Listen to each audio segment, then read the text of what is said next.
Kalau top left berarti ini kita kaitannya dengan yang younger nih bagian atasnya.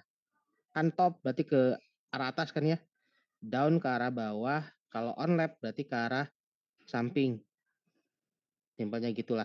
Nah, kalau misalkan top left kalau ke arah atas berarti artinya dia interaksinya dengan lapisan yang paling muda, younger strata. Kalau ke bawah berarti dia older strata. On left pun sama, kalau on left biasanya cenderung ke older strata. Nah, jadi kalau top left artinya berarti nanti ya seperti ini. Ini panahnya lah ya. Ini panahnya. Nah, ini kurang lebih simpelnya sih gitu ya. Kita punya younger strata, kemudian reflektornya itu terlihat dia menuju ke younger strata. Jadi asumsinya di sini ada erosi nih. Kan kalau dari hukum superposisi kan semuanya horizontal kan ya, horizontal.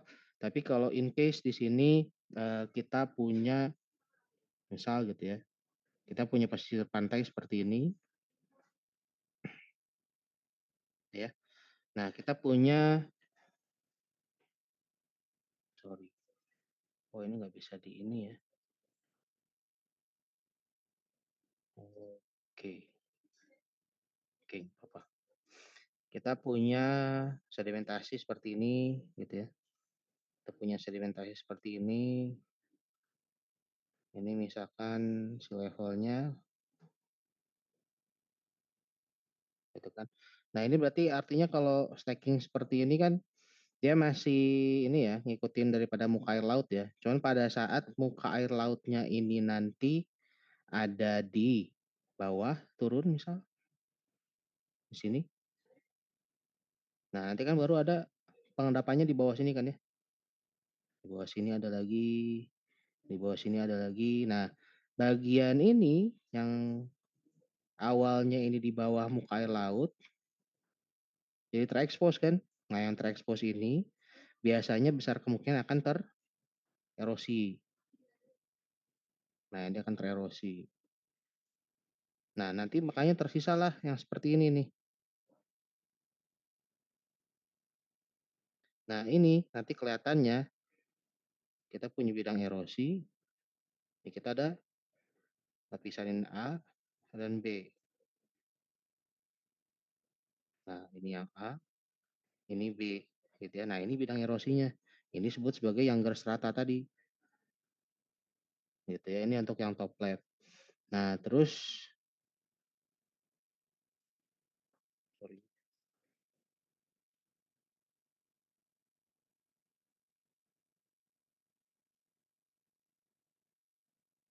oke.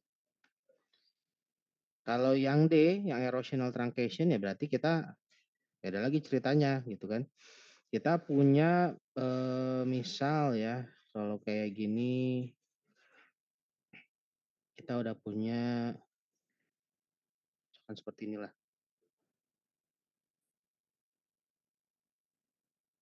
Nah, ini muka pantainya gitu ya. Ini ke lautnya gitu ya. Nah, kemudian nanti sewaktu-waktu muka air lautnya ini drop gitu ya. Nah, drop yang ini awalnya sebagai shelf kan ya. Nah, berubah misalkan ini menjadi darat gitu kan ya. Berubah ini menjadi alur sungai, jadi deltaik. Nah, deltaiknya biasanya di sini ada alur-alur sungai kan ya. Dia akan tererosi, dia akan tererosi. Nah, ini tererosi jadi jalur sungai, ini tererosi jalur sungai. Nah, ini disebut sebagai erosional truncation. Nah, kalau yang tadi saya cek sebetulnya kalian tuh masih belum pahamnya tuh di sini. Misal, kan saya di sini bikin chronostratigraphy, diminta untuk bikin chronostratigraphic relation. Ini sebetulnya sih bagian dari diagram Wheeler ya. Nah, kalau bagian top lab jadi seperti apa gitu kan. Jadi ini kan kita punya A B C D E ya. Nah, let's say kita di sini kita punya ini garis waktu ya. Ini garis waktu, ini garis waktu, ini untuk yang A, B, C, D. gitu ya. Nah, di sini kita bisa lihat gitu ya, let's say kita mulai start yang bagian A, itu mulai dari topnya ya, yang topnya di mana, kita lihat setarakan di sini di mana posisinya, A-nya misal di sini gitu ya, kemudian di sini bagian top akhirnya, nah kita bisa start di sini. Nah ini kan mulainya agak miring kan ya, nah di sini kita bisa lihat di sini untuk bagian bottom kita bisa plot kan ya,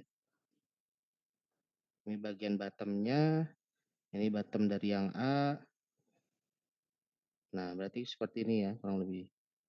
Ini di bagian sini kita harus kasih unconformity, ini kan unconformity nih. Ini semuanya unconformity ini, ya. Ini unconformity, bagian bawahnya asumsinya lurus nggak apa-apa. Seperti ini. Ini untuk yang A. Yang B, kita start di sini, bagian topnya. Nah ini cek di sini, bagian ujung, gitu ya. Nah ini bagian B, base-nya itu ngikutin yang A kan ya. Nah berarti seperti ini. Ini untuk yang B. Selanjutnya yang C juga sama, posisinya di sini, kita ikutin. Ini untuk yang C, dan terakhir yang D. Yang D bagian topnya di sini, kita ikuti sini ya. Kita plot. Oke, ini untuk yang D. Nah, baru di sini adalah atasnya Younger Strata. Nah, berarti artinya apa? Kita bisa tahu posisinya di sini. Ini ternyata apa? Ini grading sebetulnya, gitu kan. Kita bisa melihat oh posisinya ternyata pengendapannya itu adalah relatif maju, gitu ya. Kalau kita misalkan tahu ya di sini adalah landward-nya, di sini basin ward-nya, gitu kan ya. Nah, artinya ini relatif maju ke arah laut, gitu kan ya. Jadi stacking-nya itu terlihat, gitu kan ya. Oh, ini batu pasirnya itu maju ke arah laut. Nah, artinya apa? Posisinya ini bisa jadi adalah muka air lautnya mundur ke arah laut, makanya dia terus batu pasirnya apa namanya maju ke arah laut, atau memang proses pengendapannya ini yang besar, ya pengendapannya yang besar, jadi influx sedimen yang besar dari arah darat gitu kan ya, jadi sehingga batu pasirnya tuh menjorok ke arah laut. Nah simpelnya itu seperti ini disebut sebagai chronostratigraphic relation gitu ya. Nah kalau misalkan kalian mau nanya yang bagian D erosional truncation itu seperti apa, ini kita coba sejarkan ya. Kayaknya kepotong. Oke, jadi kita harus buat dulu garis ya, garis time-nya. Ini untuk yang A, B, C, D, kebetulan sampai E ya. Ini E, baru ini Younger Strata. Nah, yang A ini topnya kan sini ya. Let's say sini dan ujungnya sini, misal bottomnya di sini, gitu kan ya.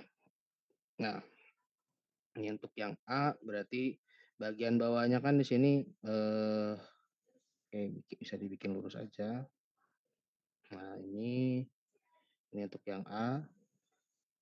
Kemudian yang B, B di sini untuk topnya bagian ujung ada, kemudian di bagian sini ya kita buat. Nah, tapi masalahnya di sini ada bidang erosinya diplot di bagian sini, gitu kan. Nah, kemudian bottomnya kita ngikutin ini ya. Ini untuk yang B, C, dan di sini. Nah, ini di sini kita buat seperti ini nih. Nah, ini ada bidang erosinya. Ini untuk yang B. Kemudian yang C, yang C-nya kan pas ini ya. Ini top dan bottomnya berhimpitan. Nah, di bagian sini, ini top yang C, bottomnya kita mepet dengan di bagian B. Nah, Ini juga sama, ini bidang erosi, kasih lihat, ini untuk yang C. Yang D pun sama, kita plot di bagian sini, ini ada bidang erosi. Ini kita buat bidang erosinya, ini untuk yang D. Sorry, oke, betul ya. Untuk yang D, dan ini untuk yang E. Yang E di sini ya, langsung, nah, ini untuk yang E. Nah, berarti yang garis strata di sini, nah ini adalah bidang erosinya nih. Ya, ini bidang erosi. Jadi ini ada sedimentasi yang hilang di bagian saya arsir, baru ada younger strata baru masuk. Nah, kurang lebih penggambarannya seperti itu untuk chronostratigraphic relation. Ada pertanyaan? Jadi kita sebetulnya tinggal memindahkan bagian top dan bottom di garis waktunya. Ini misalkan A, ini bagian bottomnya, gitu kan? Ini bagian topnya, sini bottom, top. Nah, ini kan, ini bagian startnya, ini bidang erosi, hubungkan, ini A, dan selanjutnya. Sebetulnya kayak gitu aja sih. Ada yang mau ditanyakan? Yang belum paham? Oke. Yang mau ditanyakan mana lagi?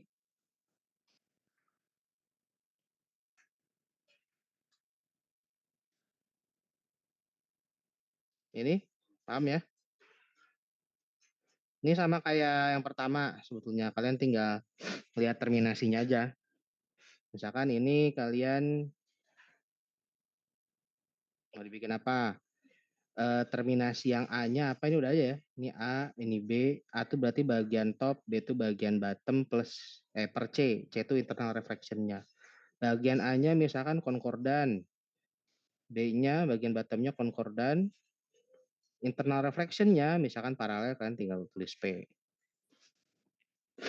Nah, di sini apa? Kalian cek. Bagian topnya seperti apa nih? Ini kalau lihat di sini tanda panahnya nih ya. Ini apa nih kira-kira? Untuk yang A nih, kan A plus B per C. A itu adalah terminasi bagian top. B itu terminasi bagian bottom. C itu adalah internal reflection. Nah, yang saya tanya, kalau yang seperti ini apa nih namanya? Ayo, yang katanya udah ngerjain.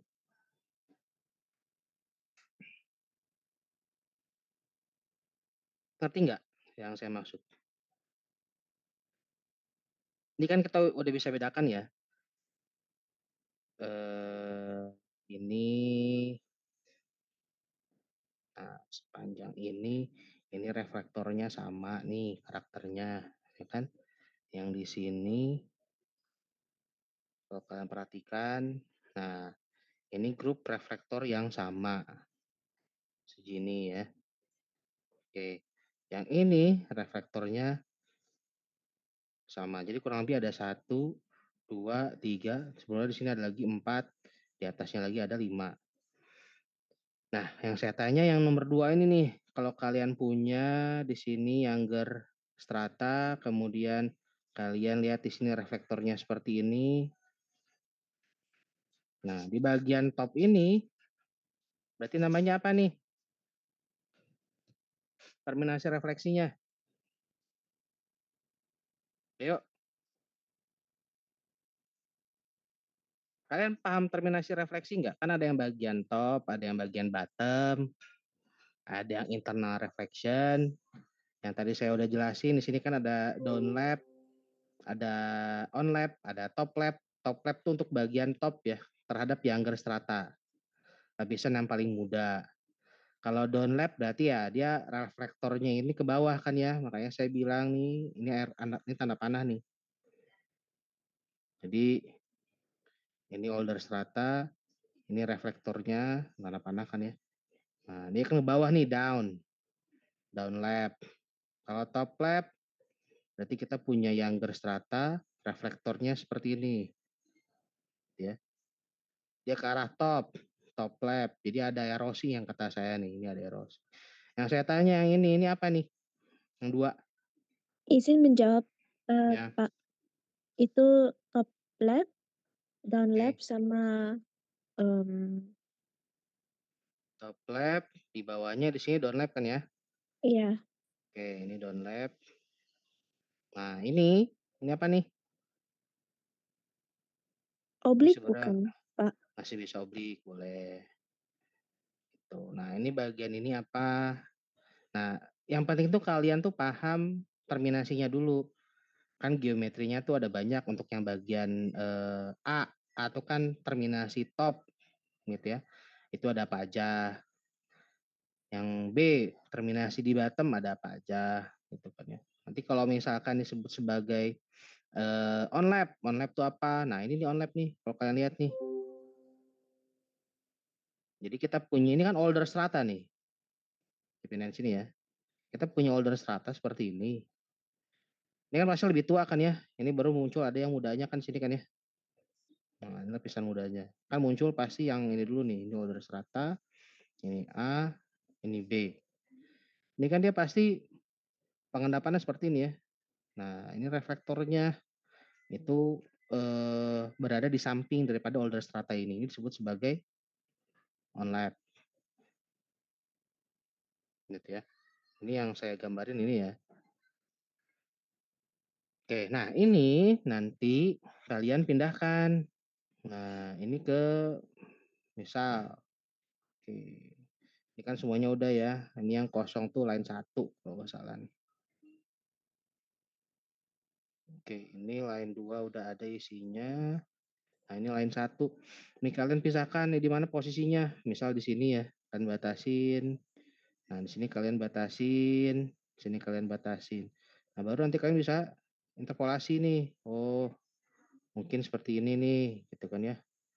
Nah, ini untuk yang CCP, CCP, ini para reflector shelf. Nah, misalkan ini seperti apa, masukkan, oh ternyata ini kurang lebih reflektornya sama gitu kan ya. Yang ini juga mungkin seperti ini sama. Nah, ini berarti kita bisa lihat, oh ternyata ini bagian shelf, ini bagian slope. Nah, ini lebih ke basinal misalkan. Nah, ini sesimpel ini sebetulnya. Jadi kita bisa membuat suatu peta paleogeografi atau gross depositional environment gitu kan ya berdasarkan dari data seismik. Jadi kita bisa tahu, oh mana yang bagian mengarah ke landward, landward berarti ke arah darat ya, mana yang ke arah basinward. Fungsinya buat apa? Biar kita tahu arah pengendapan. Ke arah basinward biasanya dia akan lebih menghalus. Ya kalau kasusnya itu nanti adalah eh, di laut ya, gitu ya. Nah, apa implikasinya terhadap eksplorasi? Semakin ke arah laut, semakin distal, gitu kan ya. Berarti yang berperan sebagai reservoir, in case kita bicara migas gitu ya, berarti kualitasnya akan semakin buruk. Semakin dekat dengan landward, gitu ya, semakin ke arah landward, berarti dia lebih cenderung lebih sedang kasar ya, batu pasir. Nah itu secara quality akan lebih bagus karena dia proximal, gitu ya. Nah itu aplikasinya. Ya kenapa kita mungkin kalian berpikir ngapain ya kita harus membuat karakterisasi seperti ini, fungsinya seperti apa ke dunia eksplorasi. Jadi itu fungsinya sangat besar. Ini kalian bisa ngerjain ini gitu ya. Itu kalian dihargain nanti kurang lebih 25 juta. Gitu. Jadi jangan sampai kalian hal-hal seperti ini yang kalian mungkin anggap sepele buat apa gitu ya, tapi ternyata ini bernilai. Ini skill Anda kalau misalkan paham terkait ini, itu bisa dijual gitu ya. Bisa di konsultan atau nanti mungkin ke K3S ya, ke perusahaan oil company itu bisa dijual gitu. Jadi ini sebagai portofolio lah kurang lebih. Jadi tugas-tugas yang kalian kerjakan itu sebetulnya nanti kalau kalian berkesempatan di melamar di dunia migas itu kalian bisa paparin apa yang udah pernah kalian kerjakan, apa yang kamu kuasai gitu ya. Oke, ada lagi mau tanyakan yang bagian sini?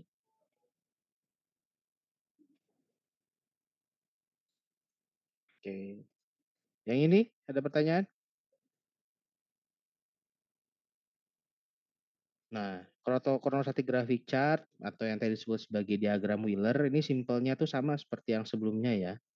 Nah, cuman ini kan ada banyak ya. Ini kalau kalian perhatikan, ini kan ada umur paling tuanya 25 gitu ya sampai yang paling mudanya umurnya 1. Ini 25 tuh garisnya ini gitu ya. Berarti artinya ini adalah 24, ini 23 gitu kan ya. Saya takutnya kelewat.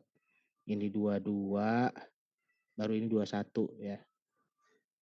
Nah, ini yang harus kalian coba bikin chronostratigraphic chart-nya. Sama sebetulnya ini kalian pindahkan ini top bagian 25, ini juga top 25 gitu ya. Sekaligus bottom-nya. Ini kita bisa buat seperti ini ya. Bentuknya seperti mangkok. Di atasnya kita garis lurus. Nah, kita pisahkan di sini antara batu pasir dan lempungnya. Ini kontak chronostratigraphic antara lempung dan batu pasir. Nah, ini seperti ini ya. Jadi di sini lempung, ini batu pasir. Nah, maksud ke yang 24 sama kita lihat nih 24-nya di mana. Cek aja. Ini saya buat kasar aja ya. Ini yang 24, ini kan bidang erosi ya. Ini erosionalnya dijelaskan. Ini bagian topnya. Ini juga berbatasan dengan erosion ya. Ini berarti erosion semua. Ini batas batu pasir dan batu lempungnya dicek juga. Harusnya di sini ya. Batu pasir, ini lempung. Dan seterusnya, jadi kalian mungkin nanti geometrinya akan seperti ini. Antara 25 sampai ke 16 ya. Let's say 16 di sini.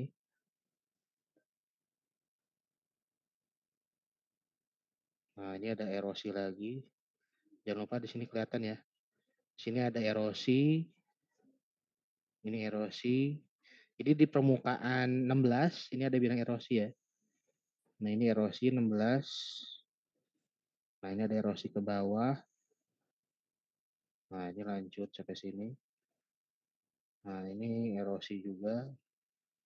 Nah, batu pasirnya kemungkinan nanti ada stacking ke belakang sedikit ya. Ini batu-batu pasir, ini untuk yang batu lempung. Nah, umur 16 di sini erosi semua ya. Baru kita lanjut ke 17. 17 kemungkinan nanti dia baru muncul lagi di sini. Sorry, sorry. Oh, ini kayaknya sorry ini 14 ya. Oh, sorry. Berarti ini kita harusnya di sini 16 nih. Ini 16, ini saya salah ya. 16. Sorry, ini 18. Nah, 17 di atasnya, kemungkinan 17 start di bagian sini.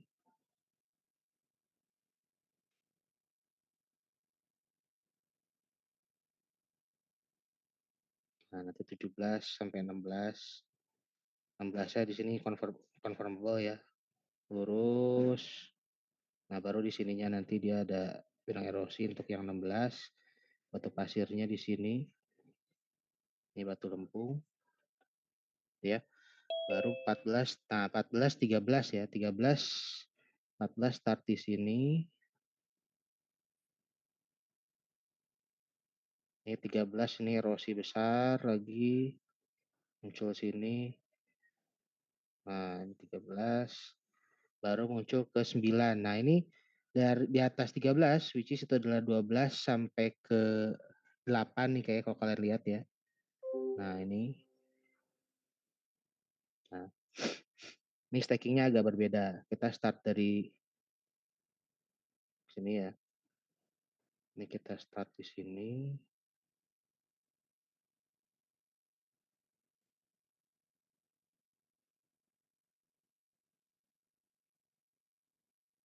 Oke, di sininya dia conformable. Nah, sini untuk batu pasirnya. Ini batu lempung semua. Nah, kurang lebih nanti seperti ini.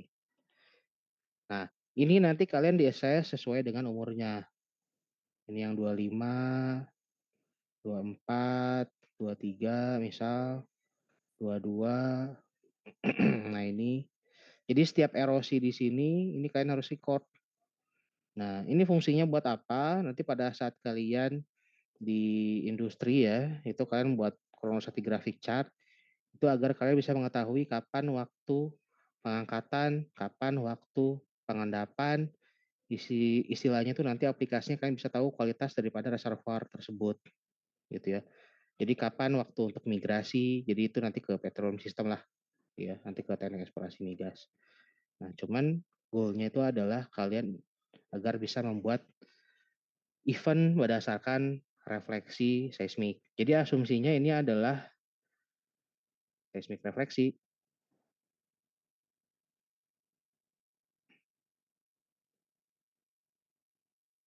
gitu ya. Yang kalian harus ubah terhadap kronos ya, chronostratigraphic. Oke, yang kalian harus buat nanti per sequence ya, per waktu. Nah, nanti di UAS ini keluar. Ya, di UAS nanti ini keluar.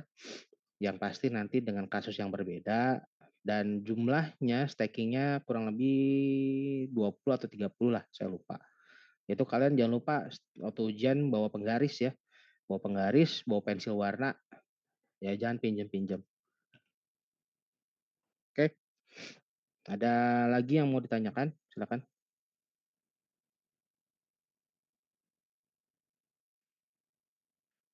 Cuman isunya tuh nanti yang untuk hari Jumat ya. Yang hari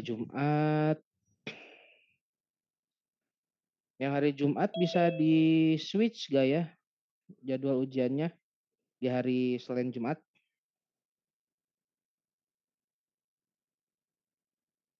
Yang kelas Jumat? Kalau waktu UTS kemarin kita belum ada kebijakan WFH ya? Belum, Bang. Jadi masih di hari Jumat waktu itu ya? Iya, Iya, Bang, Bang. makasih, Bang. Oke. Nanti paling saya coba cek kalau misal kalian bisa diganti ke hari biasa nggak? Yang hari Jumat terutama.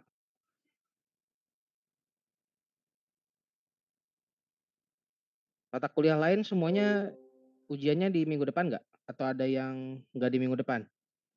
Untuk mata kuliah lain kalau setahu saya di minggu depan, Bang. Oh semuanya. Berarti nggak ada hari lain selain hari Jumat. Kalau nggak ada ya berarti Jumat harus ke kampus mau gak mau.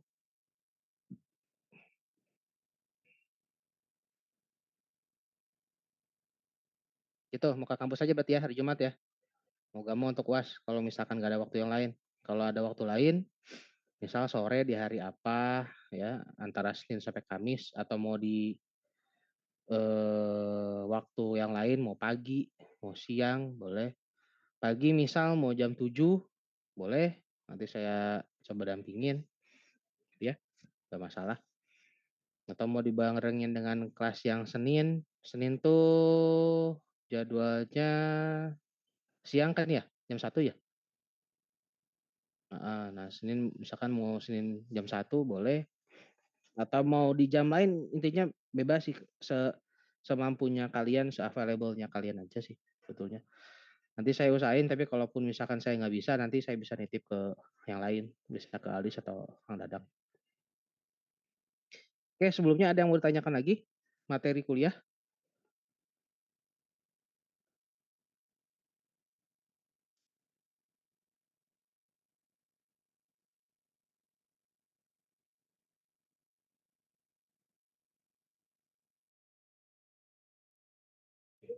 Bang, yang interpretasi seismik itu juga bakal keluar di UAS nggak, Bang? Sudah seismik ya. Beda.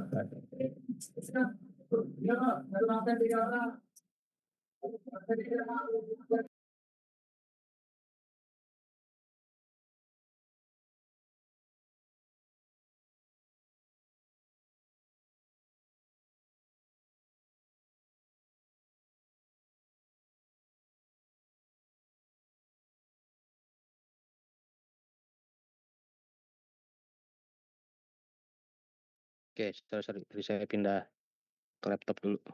Gimana? Interpretasi seismik nanti keluar. Kemarin tuh, sebetulnya masih banyak yang kurang tepatnya itu adalah pada saat kalian, mapping fault-nya. Jadi kalian nggak precise aja sih sebetulnya. Sebentar, saya tuh ada ada contohnya kan ya, sebentar.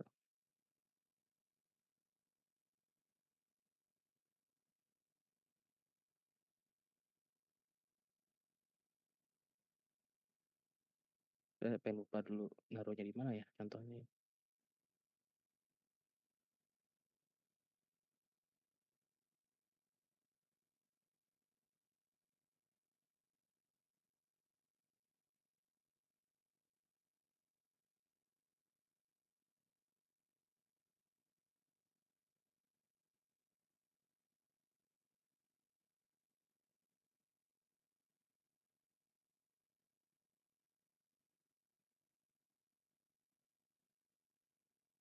Mhm,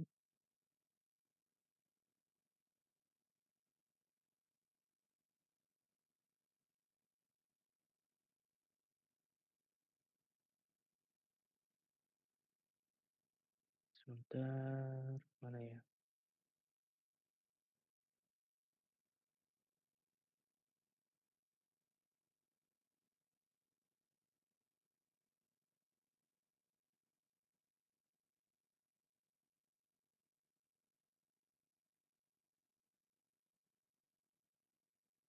Apa saya ini sih kayaknya, lupa naruhnya nih.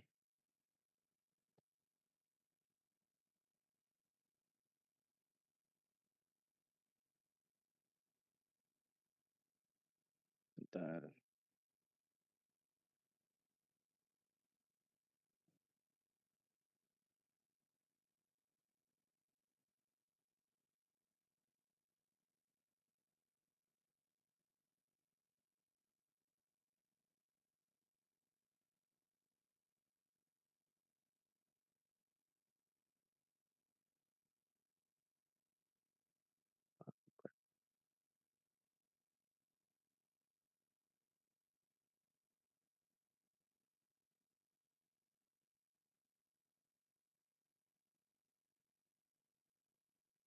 saya lupa naruh filenya, buat yang contohnya. Cuma pada dasarnya kalau interpretasi seismik ya, yang harus diperhatikan tuh adalah pada saat kalian fault mapping ya. Jadi jangan lupa nanti kalian buat fault mapping-nya itu disesuaikan ya. Jadi kayaknya saya ada contoh di slide ya. Ini untuk OEC,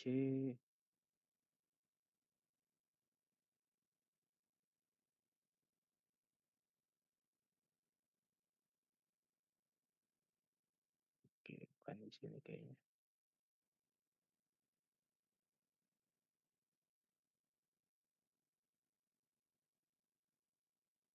Hmm,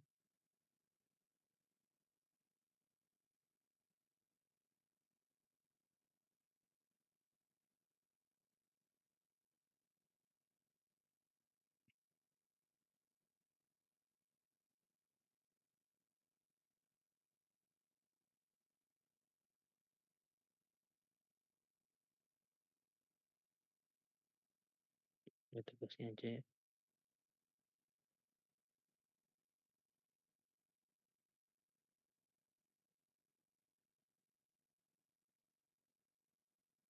Oke, jadi sebetulnya untuk yang fault mapping, jadi pada saat kalian plot gitu ya.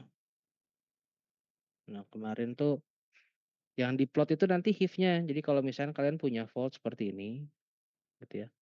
Ini misalkan reflektor yang ada displacement-nya gitu ya, yang ada offside-nya. Nah, yang kalian plot tuh adalah misalkan ini ya, ini yang ingin kalian plot di seismik ya. Ini kalian tarik ke atas, ini kalian tarik ke atas, gitu kan ya. Ini kalian baca angkanya berapa gitu ya di sini. Let's say misalkan ini 100, yang ini 200 gitu kan ya untuk yang trace-nya gitu ya. Jadi yang kalian lihat tuh ini separasi ini nih, ini disebut sebagai HIF ya, jarak horizontal. Nah, HIF ini nanti diplot di base map ini. Misal di sini X1 posisinya di sini fault-nya, yang di sini ternyata lebih lebar, let's say di sini seperti ini ya. Di sini lebih lebar, kemudian di sini mengecil, di sini mengecil lagi gitu ya HIF-nya. Nah, ini baru kalian tuh interpolasi. Nah, ini interpolasi.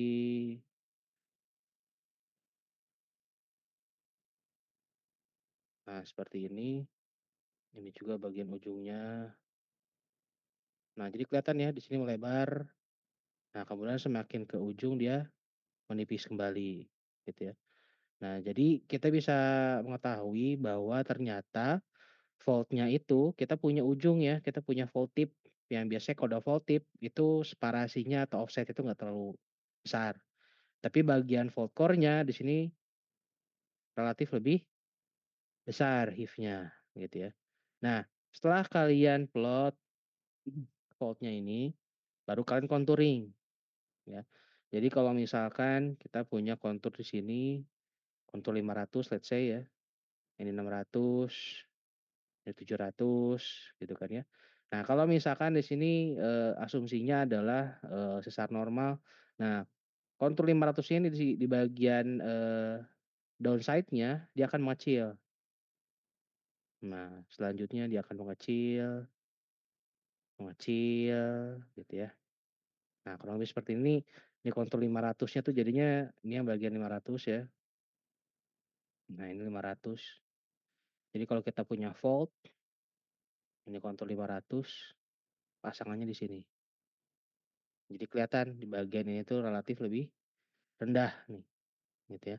Jadi ini asumsinya adalah sesar normal, gitu ya, ini sesar normal. Nah, ini jangan lupa dibuat juga keterangan sesarnya, penggambaran sesarnya seperti apa, gitu ya. Ini untuk yang interpretasi seismik.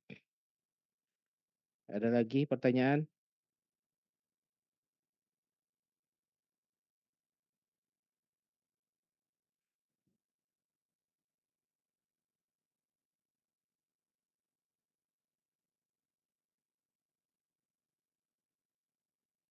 Nah, sebenarnya bukan absurd, jangan dibilang absurd. Jadi gini, kalau misalkan di kalian kenyataannya ya, di data seismik itu ya, kalau kalian interpretasi, itu kan kadang kalian bisa nemuin, ya kalian inilah di peta topografi gitu ya. Di peta topografi kalian seperti ini ya. Oke. Kalian di sini misalkan punya kumpulan gunungan gitu ya. Ini pegunungan. Di sini juga sama nih, misalkan kita punya tren pegunungan juga nih gitu ya. Ini kita punya tren pegunungan. Oke. Tiba-tiba di bagian tengah-tengah kita punya colongan nih, gitu ya. Ini kita punya colongan. Nah, kalau di zona depresi kan biasanya ada gerigi ya. Let's say ini jadi danau nih sebetulnya kalau di kondisi asli. Nah, yang salah itu nanti danaunya, nih harusnya nggak ada danau nih, jelek. Misalkan tadi dibilang nih absurd nih kok tiba-tiba ada danau. Atau kitanya aja yang nggak bisa buat geometri itu, gitu kan. Karena emang sebetulnya kondisinya di sini ada danau gitu. Ya kita memang harus menggambarkan danau di situ, yang artinya di sini kita tiba-tiba misal ini 500 ya, ini kontur 500, tiba-tiba di sini 0 gitu kan ya. Nilainya kan berarti anomali kan, yang tadi dibilang. Danau di sini misalkan ini udah celongan banget gitu ya, hampir sejajar dengan, muka air laut. Nah berarti apa? Berarti kita harus nambah kontur lagi nih. Kita nambah kontur, sampai nanti idealnya intervalnya itu sudah menyesuaikan gitu terhadap kontur 0 ini gitu ya. Jadi balik lagi, sebetulnya bukan masalah, data itu salah atau enggak, gitu ya. Jadi yang pertama, kalau kalian input dari setiap interval ini udah di-plot ke dalam base map dan kalian udah ngerasa itu semuanya betul, berarti nggak ada yang salah terhadap data gitu. Yang salahnya tuh apa? Kita belum bisa membuat kontur yang sesuai gitu. Jadi geometrinya itu yang harus kita coba sesuaikan. Jadi jangan tiba-tiba ngerasa aneh, di sini ada tiba-tiba ada kontur kecil, yang nilainya kecil di antara yang besar, gitu ya. Nggak masalah sebetulnya, nggak ada yang aneh juga gitu. Cuman di make sure, maksudnya make sure seperti apa? Misal kita di sini kan nemu ada nilai yang kecil, misalkan kumpulan nilai-nilai yang kecil. Ini kan ada line seismiknya kan ya, misal ya, ini ada line seismiknya, kita bisa cek, misal di sini ya, kita coba cek. Di line seismik ini, bener gak nih tiba-tiba ada, celongan, celongan tuh apa ya, misalkan ada selokan lah gitu ya, tiba-tiba nilainya kecil, kalau misalkan nggak ada, ya berarti ini salah nilainya nih, kita kasih nilai ke base map-nya. Kalau misalkan, oh ternyata dia memang tinggian sendiri, oh ya memang ada tinggian gitu kan, di sini ada puncak, ya nilainya bakal selisihnya beda, misalkan yang di bagian sini nilainya adalah 1750, di bagian puncak ini misalkan dia 1400 misal,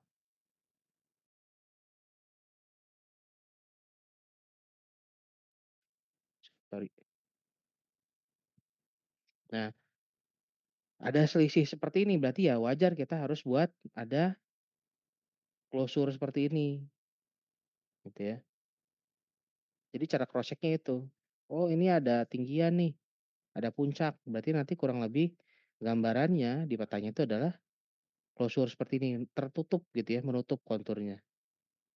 Nah, kurang lebih gitu saling cross check. Jadi nggak ada yang absurd sebetulnya, gitu ya. Jadi kalau kalian interpretasinya betul, plotting nilainya juga betul, nah kayak sini ya, ini plotnya betul, oh ini 1.500 ada di mana nih misalkan, oh ternyata ini di 300 gitu ya, di trace 300 kita plot di sini, trace 300 untuk ke X1 gitu kan ya, kita plot. Semuanya kalau udah betul, ya berarti nggak ada yang salah untuk angkanya. Tinggal geometrinya ini yang harus kalian interpolasikan, ya. Ini kalau kalian ngasih ke software, datanya software pasti bakal nge-run sendiri. Nggak akan mungkin dia nggak bisa nge-run lah. Dia pasti bisa bikin, kontur segimana pun, eee, absurdnya dalam tanda kutip gitu ya, sebaran datanya. Cuman nantinya pasti nanti, banyak bullseye aja gitu, banyak bulet gitu ya. Jadi ini ada bulat kecil, ini ada puncak 500 kecil-kecil gitu ya, bisa aja.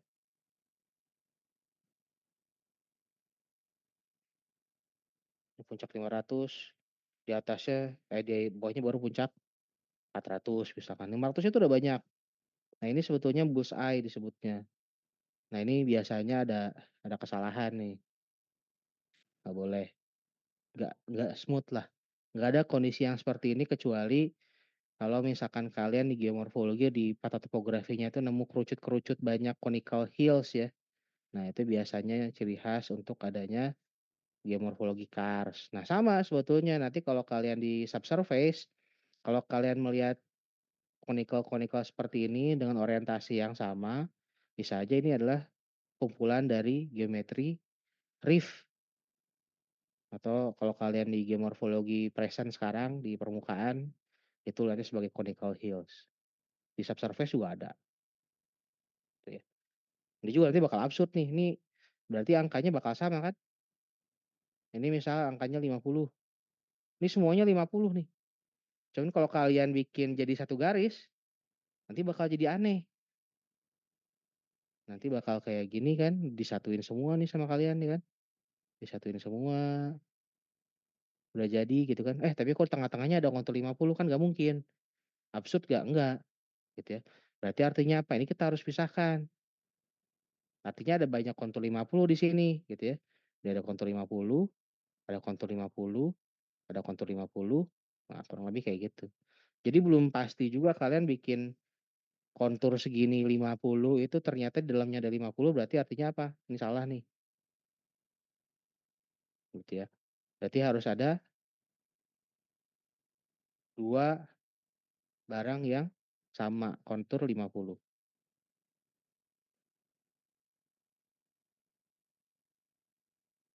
Oke, cukup jelas atau masih belum jelas? Ada yang mau ditanyakan lagi? Yang lain ada lagi mau tanyakan? Aman, Bang.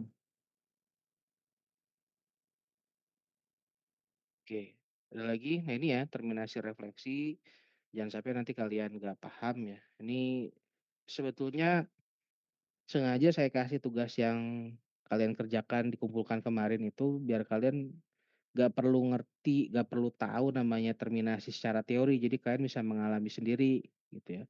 Kalian coba exercise sendiri terminasi itu seperti apa gitu ya. Ini yang eee, top sequence, sorry ini yang base sequence ya. Jadi ada on lap, ada down lap. Yang tadi saya bilang ini untuk yang top sequence, ada yang top lap, ada yang erosions yang tadi kita udah buat juga ya masing-masing. Untuk yang internalnya itu nanti ada banyak ya, ada yang stratified, ada unstratified, ada yang bentukannya simple, progradation, kompleks gitu ya. Makanya tadi disebut ada yang, oblique, ada yang sigmoid dan lain-lain. Nah, nanti saya share lah ini.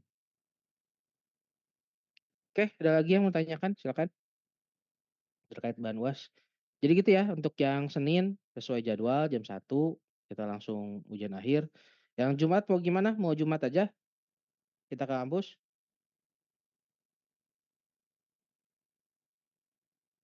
Gimana? Atau mau didiskusiin dulu? Mungkin nanti bakalan didiskusikan terlebih dahulu, Bang. Oke.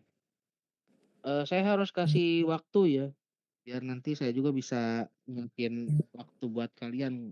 Let's say kalau Jumat ya berarti kita harus saya harus ngurus perizinan buat, buka kelas di hari Jumat, karena kan Jumat harusnya nggak boleh, tapi ya mau nggak mau kan harus dilaksanakan UAS. Nah, kalau misalkan kalian mau dilaksanakan di hari biasa selain Jumat, itu juga kan saya harus sediain atau nyari ruangan kan. Jadi harus ada batas waktu, kira-kira mau kapan ngabarinnya yang Jumat untuk konfirmasi jadwal UASnya? Eee, Senin. Mungkin Selasa malam besok sudah dikabarin, Bang. Oke, boleh kalau gitu. Berarti Selasa malam besok nanti saya tanya di grup ya, atau kalian langsung ngabarin aja lah kalau bisa. Ketua kelas siapa yang Jumat ya? Saya lupa ya. Untuk ketua kelas saya, Bang. Oh ya, oke. Terima kasih, Bang. Ada lagi yang mau ditanyakan? Nggak ada? Oke, kalau nggak ada, mungkin itu ya, yang bisa saya sampaikan terkait geofisika eksplorasi. Eee, Mudah-mudahan bisa tersampaikan dan hasil ujian akhirnya semua, baik gitu ya, lulus semua, tanpa ada yang harus drama-drama gitu ya, dalam tanda kutip. Jadi kalau misalkan ada yang perlu lagi didiskusikan, boleh